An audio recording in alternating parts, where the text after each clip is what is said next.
Assalamualaikum warahmatullahi wabarakatuh. Perkenalkan, nama saya Mutia Saida dengan NIM D00231115 dari kelompok A7. Di sini saya akan menjelaskan mengenai laporan praktikum anatomi di blok 1-3. Jadi pertama itu soal 1 itu ada abdomen beserta lapisan-lapisan abdomen. Jadi abdomen itu dapat dilihat pada bagian anterolateral dan bagian posteriornya. Pada bagian anterolateral itu tuh dia terdapat lapisan-lapisan. Lapisan pertamanya itu kulit. Kemudian selanjutnya itu ada fascia superficialis. Fascia superficialis itu terdiri dari dua fascia, ada fascia scarpa dan fascia ini fascia Kampar. Jadi fascia Kampar dulu, baru fascia Scarpa. Pada fascia Kampar dia itu memiliki lemak, jadi lemaknya itu lebih banyak. Dan lemaknya ini tuh pada fascia Kampar dia itu memiliki ketebalan yang bervariasi.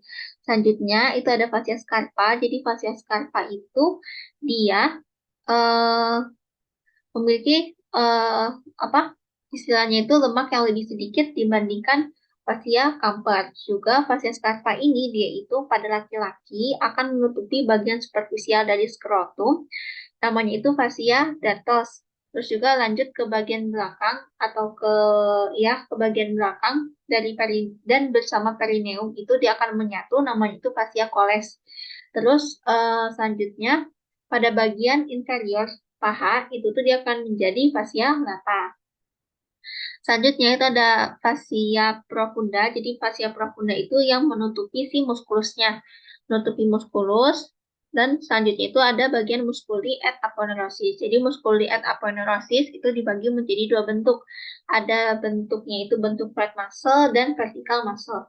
Flat muscle itu masuknya seperti musculus obliquus externus abdominis, kemudian musculus obliquus internus abdominis, dan musculus rectus abdominis. Kemudian untuk yang vertical muscle itu tuh ada musculus rectus abdominis dengan musculus ini pyramidalis. Terus selanjutnya lapisan selanjutnya itu ada fascia transversalis. Terus lanjut ada fascia extraperitonealis. Jadi lapisan fascia extraperitonealis itu tuh merupakan jaringan lemak di mana dia itu memisahkan fascia transversalis dengan bagian peritoneum. Jadi pada bagian depan atau anterior itu tuh namanya preperitoneal, sedangkan pada bagian posterior itu namanya retroperitoneal. Terus selanjutnya itu ada peritoneum parietal. Posterior juga sama, dia juga memiliki lapisan yang sama, hanya saja yang membedakan itu adalah otot-ototnya. Jadi pada bagian posterior itu tuh ada lapisan pertama itu pasti kulit, kemudian fascia superficialis, yang ketiga baru bagian otot-ototnya. Jadi pada bagian posterior dia itu memiliki otot yang berlapis-lapis, ada 4 lapisan. Lapisan pertama itu ada musculus latissimus dorsi. Kemudian lapisan kedua itu ada musculus obliquus externus abdominis. Kemudian musculus erector spina, musculus longissimus dorsi. Kemudian musculus serratus posterior inferior. Terus selanjutnya itu bagian atau lapisan ketiga itu tuh ada musculus obliquus internus abdominis, kemudian musculus multifidus dan musculus interspinal. Terus selanjutnya itu ada lapisan terakhir atau lapisan keempat itu tuh ada musculus transversus abdominis, kemudian musculus quadratus lumborum dan musculus iliopsoas. Terus selanjutnya itu ada bagian atau fascia extraperitonealis dan terakhir itu ada peritoneum parietal. Selanjutnya di sistem otot, jadi sistem otot karena Dennis itu ingin mengetahui mengenai sistem otot yang berada di tubuh manusia, makanya Adit akan menjelaskan sistem otot. Jadi sistem otot pada abdomen itu ada musculus obliquus externus abdominis, kemudian musculus obliquus internus abdominis, musculus rectus abdominis, transversus abdominis, dan musculus pyramidalis. Pada musculus obliquus externus abdominis, dia itu memiliki kontraksi unilateral dan bilateral. Kontraksi unilateralnya itu dengan bekerja sama dengan musculus obliquus internus abdominis dengan melakukan gerakan memutar batang tubuh secara berlawanan.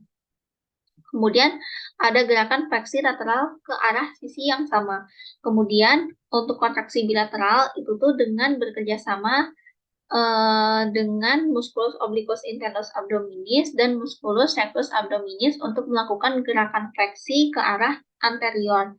Kemudian untuk proses fisiologisnya seperti melahirkan, kemudian ketika buang air besar maupun buang air kecil, dan juga melakukan ekspirasi yang dipaksakan. Terus selanjutnya itu ada musculus transversus abdominis. Musculus obliquus internus abdominis dulu. Musculus obliquus internus abdominis yaitu melakukan gerakan fleksi ipsilateral dan rotasi ipsilateral. Selanjutnya itu ada musculus transversus abdominis yaitu melakukan gerakan bilateralnya itu dengan cara ekspirasi, kemudian gerakan atau kontraksi unilateralnya itu dengan rotasi. Selanjutnya ada musculus rectus abdominis, itu tuh lebih dikenal sebagai otot ABS dan akan tercetak jelas kepada orang yang memiliki lemak sedikit di perutnya. Terus musculus rectus abdominis itu tuh dia memungkinkan terjadinya gerakan fleksi, kemudian ekspirasi yang dipaksakan. Terus selanjutnya itu ada musculus piramidalis. Ini musculus piramidalis itu dia berada pada sisi linea alba dan dia itu fungsinya untuk mengencangkan si linea alba. Terus untuk proses fisiologis itu seperti melahirkan, kemudian buang air besar maupun ekspirasi yang dipaksakan. Selanjutnya itu ada kasus nomor 2. Kasus nomor 2 itu mengenai seorang pria yang mengeluh sudah tidak BAB selama 2 minggu, dan juga ketika mau itu dia mengalami rasa sakit atau nyeri dan anusnya itu kayak ketahan gitu sebelum keluar. Nah, terus dokter itu mendiagnosa bahwa pria tersebut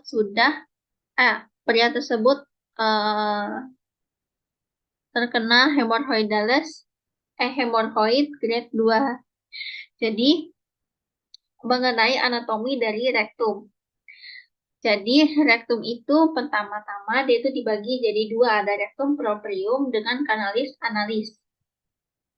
Rektum proprium dia itu memiliki lapisan paling luar. Itu ada flexura sacralis di mana dia itu lebih konveks dan dia letaknya dorsal. Terus untuk flexura perinealis itu tuh flexura perinealis yaitu dia lebih konveks dia itu konveks ke arah ventral. Jadi ketika dilihat dari sisi lateral itu bentuknya seperti kolon huruf S. Terus pada flexura perinealis dia itu memiliki fungsi dalam kontinensi tinja. Jadi ketika proses defekasi itu dia bakal tegak dan akan mendorong tinjanya itu ke kanal anal. Terus selanjutnya pada bagian dalam dari rektum itu terdapat pelika transversa recti. Jadi pada bagian bawahnya tuh ada ampula recti, di mana dia itu memiliki fungsi untuk apa ya, kayak menampung sama menerima si tinja nanti sebelum nanti itu akan dikeluarkan ketika BAB. Terus ada bagian zona transisi dari rektum ke kanal anal ini, kanal analis, itu ditandai dengan adanya linea analektalis. Jadi dari pelika transversa recti ke bagian pelika longitudinal anal kanal. Terus selanjutnya itu ada kanalis analis. Jadi pada kanalis analis itu tuh akan menjelaskan mengenai anatomisnya, kemudian segmennya, terus juga bagian segmen, terus bagian otot, terus juga bagian dalamnya seperti apa. Jadi kanalis analis dia itu berada pada bawah diafragma dari pelvis. Terus dia itu memiliki 3 segmen. Segmennya itu ada zona columnaris, dia itu terdiri dari longitudinal, otot longitudinal. Terus ada pecten analis itu dia ada papula analis dan linea pectinata. Kemudian yang terakhir itu ada zona kutanea.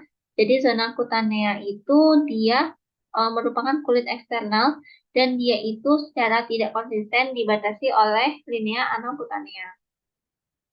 Terus pada bagian dalamnya itu tuh ada kan kolumna analis. Jadi kolumna analis itu merupakan pelipatan tunika mukosa longitudinal yang merupakan karena anastomosis dari vena dan arteri percabangan dari pars intramuscularis arteri rectalis superior. Terus juga pada ada valvula anales dan ada cekungan di antara valvula anales itu namanya sinus rectalis. Selanjutnya, untuk otot-ototnya itu ada musculus sphincter ani externus yang terdiri dari otot skelet, kemudian musculus puborectalis yang terdiri dari otot skelet, juga ada musculus sphincter ani internus yang terdiri dari otot polos dan musculus corrugator ani yang terdiri dari otot polos.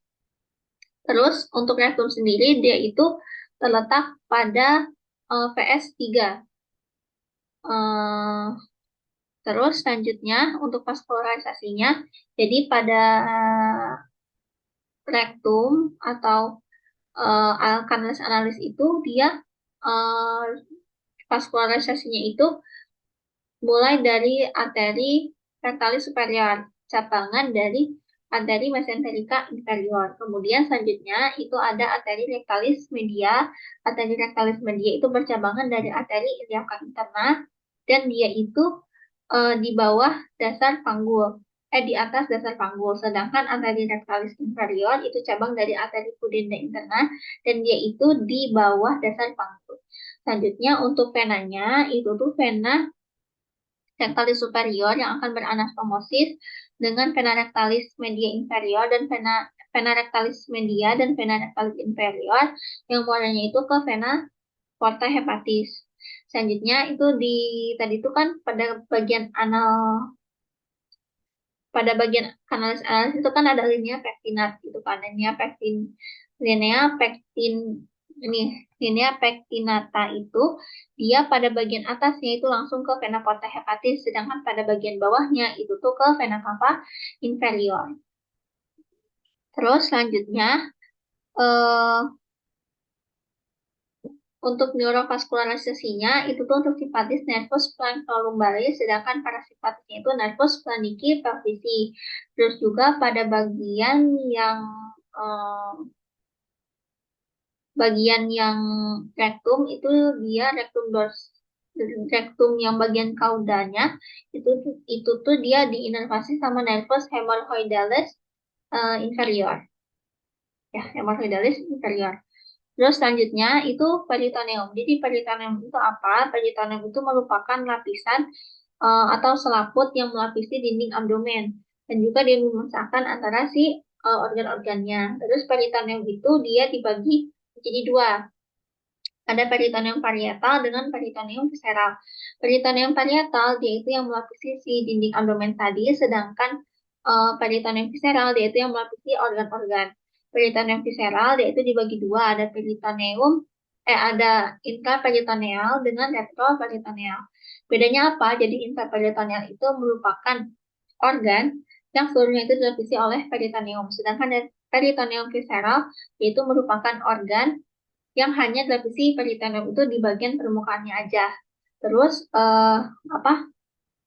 Pada bagian eh, untuk organnya sendiri, intraperitoneum itu ada gaster, terus ada hepar, terus ada lien, terus ada pankreas, bagian kaudak, terus duodenum superior, ileum, terus duodenum, terus ada colon transversum, colon sigmoid.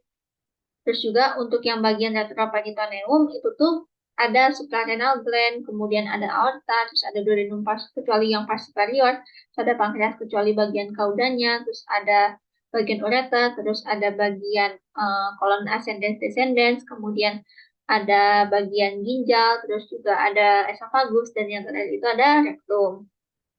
Terus peritoneum itu dia ada namanya itu duplikator peritoneum. Jadi duplikator peritoneum itu namanya itu seperti pelipatan atau lipat gandaan atau doublean si peritoneum gitu.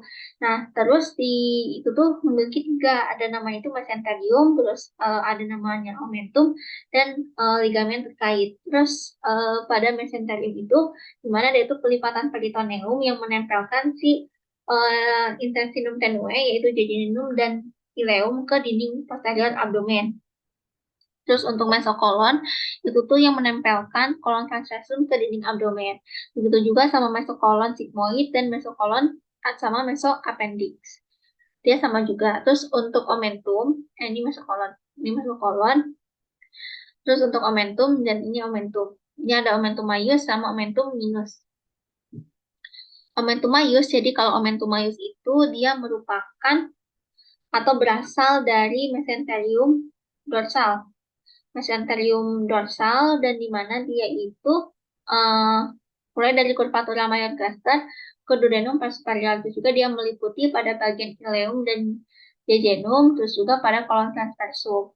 Terus untuk ligamen terkaitnya, untuk ligamen yang ada di omentum itu ada ligamen gastrocolica, terus gastrofrenica, splenica, terus ada ligamen sphenorenal. Terus untuk omentum minus, itu tuh dia mulai dari curvatura minor gaster ke duodenum superior, kemudian lanjut ke bagian facies inferior hepat.